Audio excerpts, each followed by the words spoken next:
Manager, Rachel Banks, the Multnomah County Public Health Director, Dr. Joe Scaraya, Health Officer for Columbia County, and you'll get to hear from each of us today. And it was important to us to show that we are unified in our approach to COVID-19, and in particular how we're thinking about so-called social distancing. I understand we do have people listening on the phone, so when we break for questions, we'll be sure to ask you first. So I'm going to address the top question of the day, and that is, what are we doing about so-called shelter in place? So first, let's just be clear on what shelter in place means.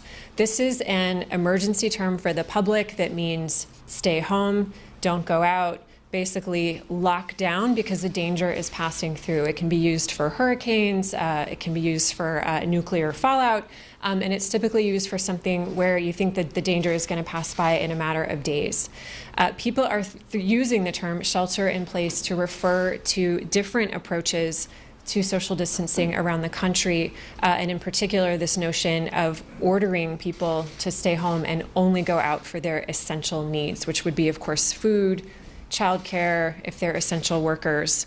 I want to be really clear that as health system leaders talk about this, as public health people talk about this, in our region, we are unified in our shared priority of social distancing, which means physically distancing from as many people as you can for as long as you can. Staying home and only going out for essential services is certainly part of that definition, but we also recognize that people need to go out for different reasons, and as government, we are obligated to exhaust all voluntary measures to encourage the kind of behavior that we want to see before we go to a type of legal order and an enforcement pathway. So I just want to be really clear and emphasize that we do want people keeping to themselves, limiting the number of people that they interact with, limiting their outings and mixing in large groups as much as possible. I do get reports of people in bars, people gathering in parks. I think everyone is worried, and rightfully so. I am worried too, and right now the best thing everyone can do is use common sense, take care of your needs, but please, please limit your contact with others as much as you possibly can. And that really goes for this upcoming spring break. I would urge people to do a staycation and stay local, stay to your household, keep to your household, and stay with people that you are normally around. With that, I'm going to turn it over for some additional comments and rationale to Rachel Banks, our Multnomah County Public Health Director. Good afternoon. My name is Rachel Banks. I'm Multnomah County Public Health Director, and I want to echo what Dr. Vine said, that we are all unified in supporting social distancing, or I should say physical distancing measures. And so across 4 counties in the metro area, over 8 health officials have come together to consider social distancing. And while we want to be absolutely clear we support physical distancing, it's also our job to consider some of the unintended impacts and the downsides of that. We wanted to acknowledge the behavioral health impacts of such an order, given the reality that we will likely be in this situation for quite some time. And we really considered the idea of insisting that people stay outdoors and how that impacts our message of physical activity, both from a physical and a behavioral health standpoint. The spread of this virus has, just in a few weeks, shined a spotlight on social inequities that have been long-standing and created by policies and practices. And those disparities and injustices have developed over many years, including income inequality, racial health injustices and disparities, food insecurity, patchy healthcare access, and disparities in education. So despite ongoing efforts among leadership and communities, there are no quick fixes to this issue, and we just wanted to ensure that our guidance to ask the community to social distance doesn't create further harm. And with that, I'll pass it over to Dr. Present.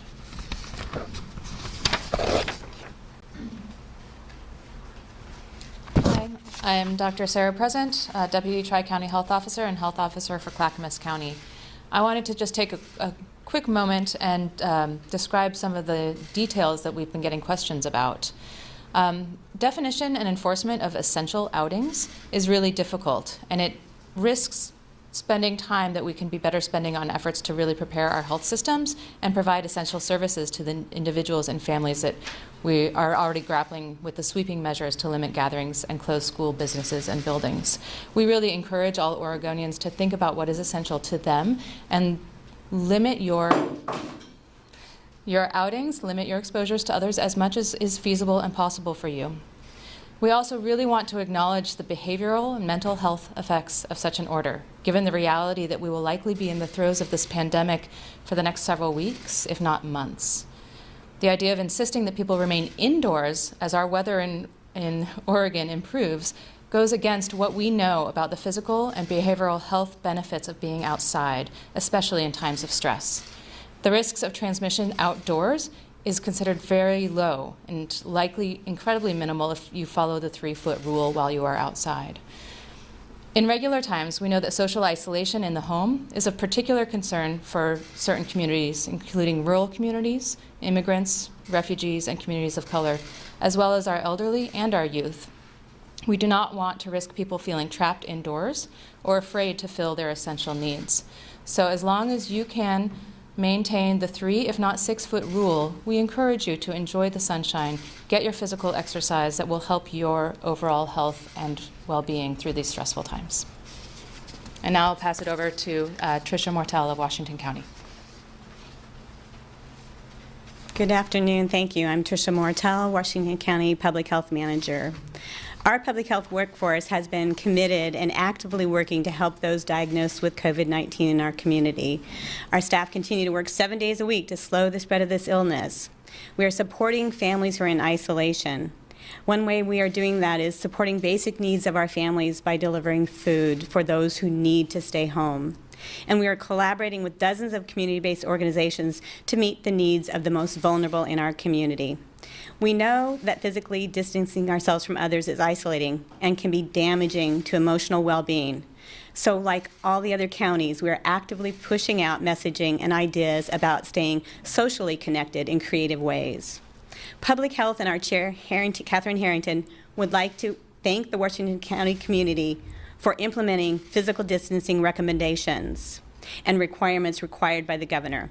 Your efforts will make a difference for everyone in the Tri-County area. Washington County, in addition to being focused on supporting families who've been diagnosed with this disease or are concerned about being diagnosed with this disease, we are supporting, we've announced today that many of our offices and programs are closing in-person services as appropriate and switching to telephone and online methods, again, for physical distancing.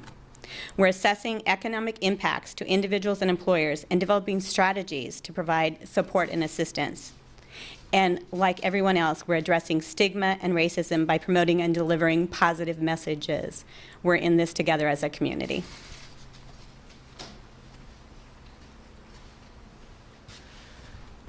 And I'm Dr. Joe Scaraya from Columbia Health, Columbia County. And you know, in closing, I want to put out that we are all unified in our approach to how we're approaching COVID. We often get a lot of questions about what individuals can do about COVID. And really, by practicing the social distancing, that is what individuals can do the best to really help kind of curtail the curve that we've been trying to flatten. So with that, I'll turn it over for questions.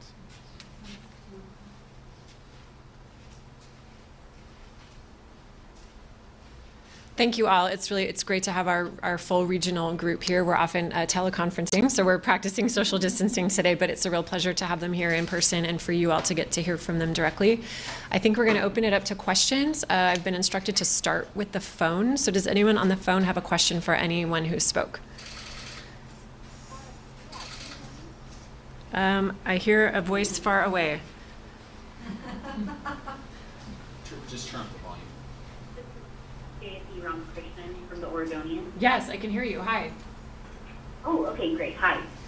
Yeah, I did have a question for the Multnomah and Washington County health officers. Today, cases in both those counties were announced. And I'm wondering, you know, both for the specific cases today and generally speaking, if you're going to be providing more demographic details about these patients. I know that there's been kind of, you know, in some counties there has been more specific details provided about, you know, who these people are, what age range, what gender they are, and how they, how they got the disease, whether that was travel or community transmission. And so I'm wondering if you can offer that information today. Sure. So just to repeat the question, this is coming from the Oregonian. Oops, I need to turn this down because of my echo. Question from the Oregonian noting that case counts have ticked up for both Multnomah and Washington counties, wondering if and how much demographic detail we're going to be sharing with the public. I'm going to let Washington County speak. I can say that in the early days of an outbreak, when case counts are low, we are much more restrictive with what we reveal because medical privacy is more in play. Unfortunately, as case counts go up, we can offer more general details and start to create a picture of what community transmission looks like locally. And let me turn it over to Tricia Mortel for comments from Washington County. Yes, Washington County as well needs to protect the privacy of individuals. But I think we've been releasing important information about what this disease is looking like in the community. If you look at the demographics, we still are most concerned about those in the older age groups. I think that's the important message. And so at this point, will you be collecting that information and publishing it somewhere? Like, can people who are interested access, like, kind of overall, like a place to find out that information, like these are the people that have been affected by this disease in the county? Yep, got it. Okay, I gotta turn you down. Okay. So follow-up question from the Oregonian about where people who are interested in those types of details can go for them. The Oregon Health Authority is the keeper of the data in terms of the case counts and the specific details, and when press releases go out with new updates that the public needs to know. So I would direct you to their website. Anything to add? Yeah, that's it.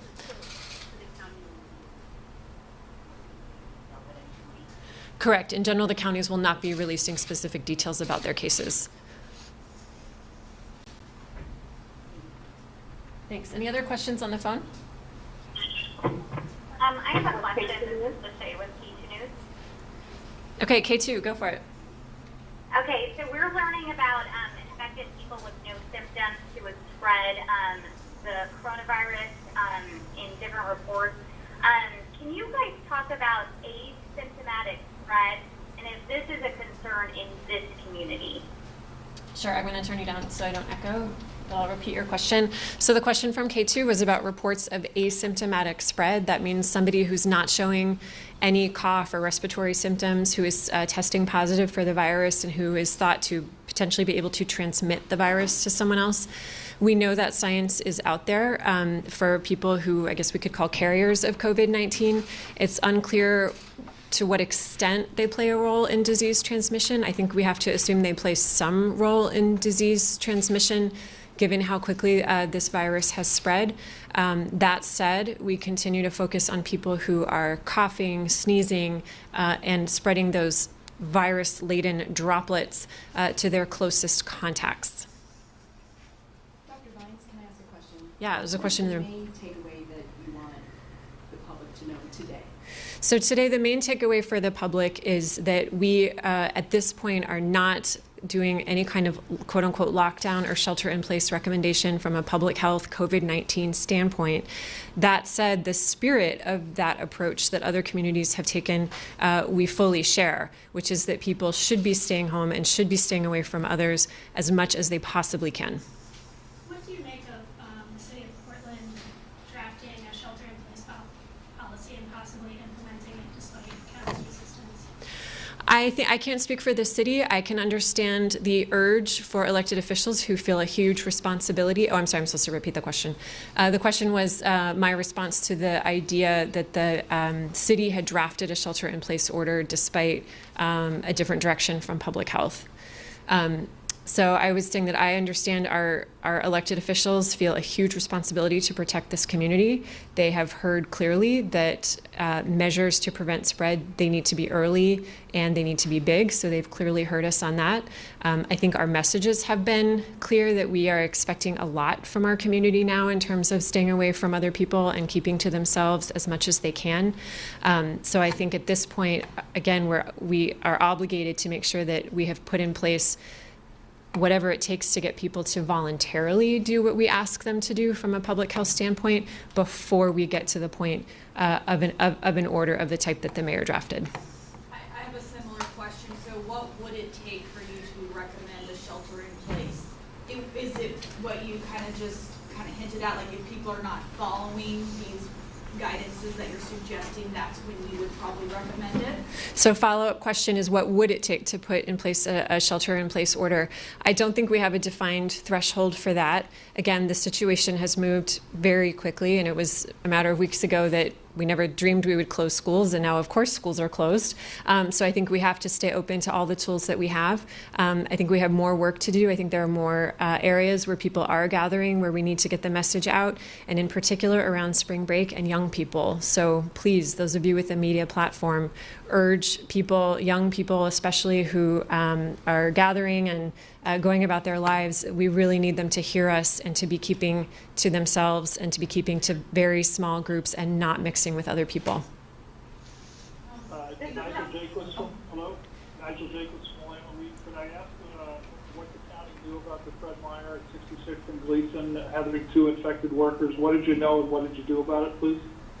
So question from Nigel Jacobs about the workers at a Fred Meyer with COVID-19. What did we know and what did we do about it? I would have to talk to our communicable disease investigations team for specifics on that. But in general, I've said before that we're not notifying employers per se, because we know the virus is in the community, and so focusing on and potentially stigmatizing one specific location when people may be getting infected elsewhere in the community, we don't feel like is good public health practice. That's why we're urging overall recommendations around washing hands, staying home if you're sick, and everybody being cautious. Hi, this is Julia Silverman from Portland Monthly. I wonder if you guys are considering asking grocery stores to limit the numbers of people that can come in and out. Is that something that might be coming down the pike in a couple of days? So the question was about if we'd be working with grocery stores to limit the number of people coming in and out.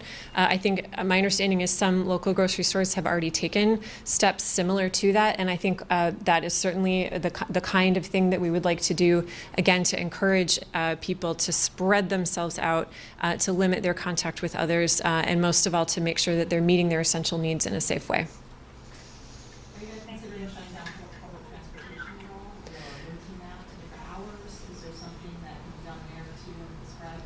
There's a question in the room about whether we'd be shutting down public transportation or otherwise limiting the hours.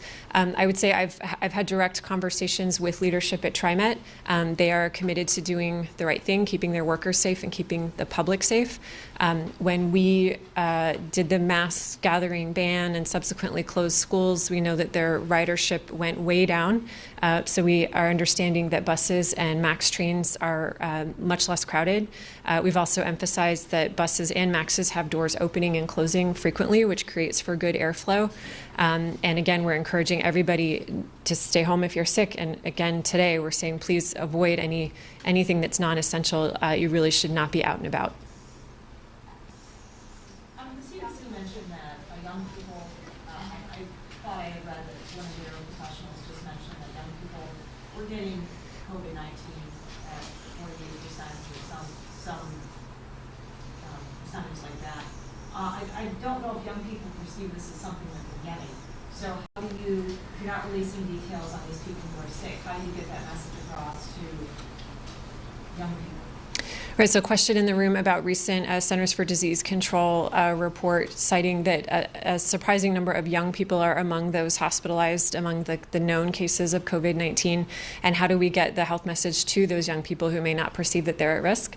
I'm asking for your help with that today, to say that they may very well be at personal risk, and from a community standpoint, to the extent that they mix and gather in large groups, they are potentially putting the community at risk by speeding the spread of this virus. And again, we're looking for the opposite. We want to slow the spread by having people spread out and maintain as much physical distance from each other as they can, while staying in touch, of course, socially.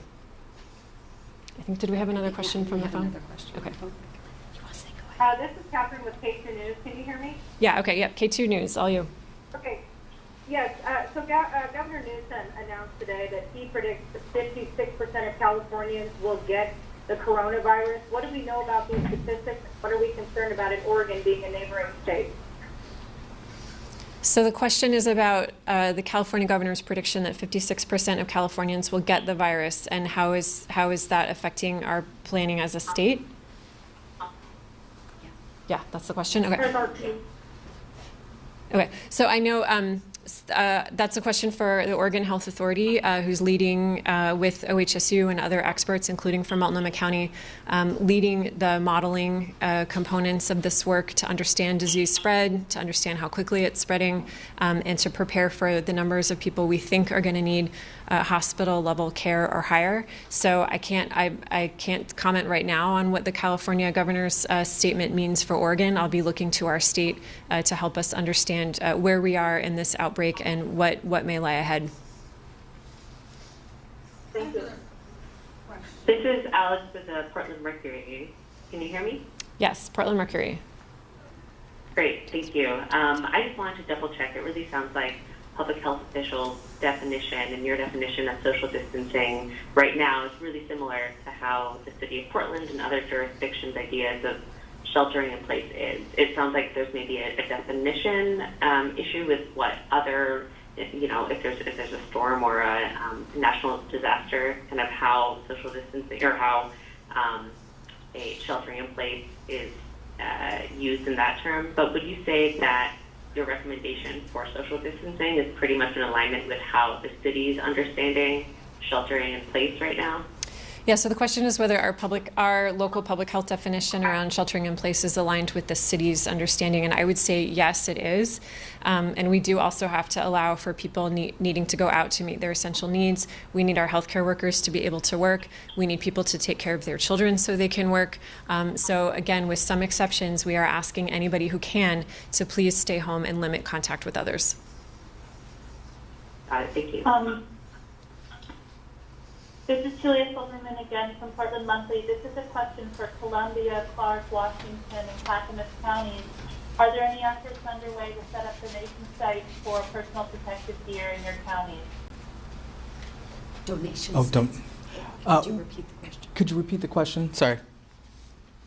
Sorry, I'm just wondering for those in counties other than Multnomah County or I guess Marion County, are there any efforts underway to set up donation sites for personal protective gear, masks, gloves, goggles, etc. in your county?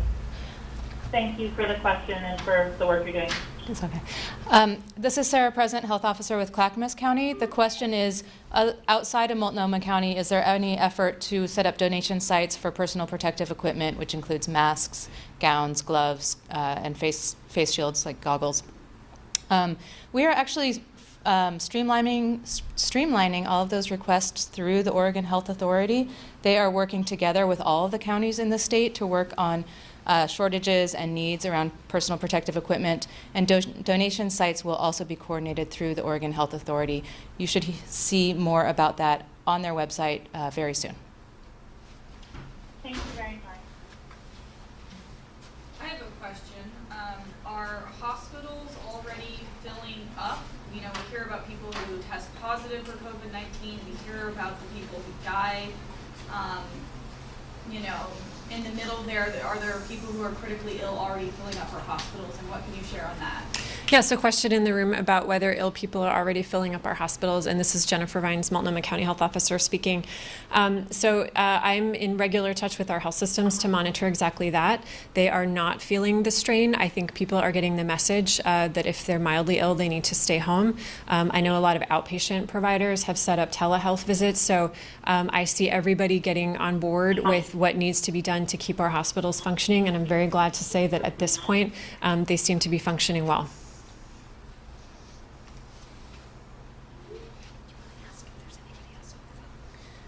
Any final questions from the phone?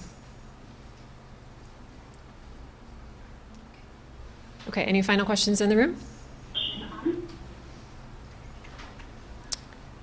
Okay, I think we can all hang around for a few minutes in case anybody has any specific follow-up, but thank you all for being here. I appreciate it.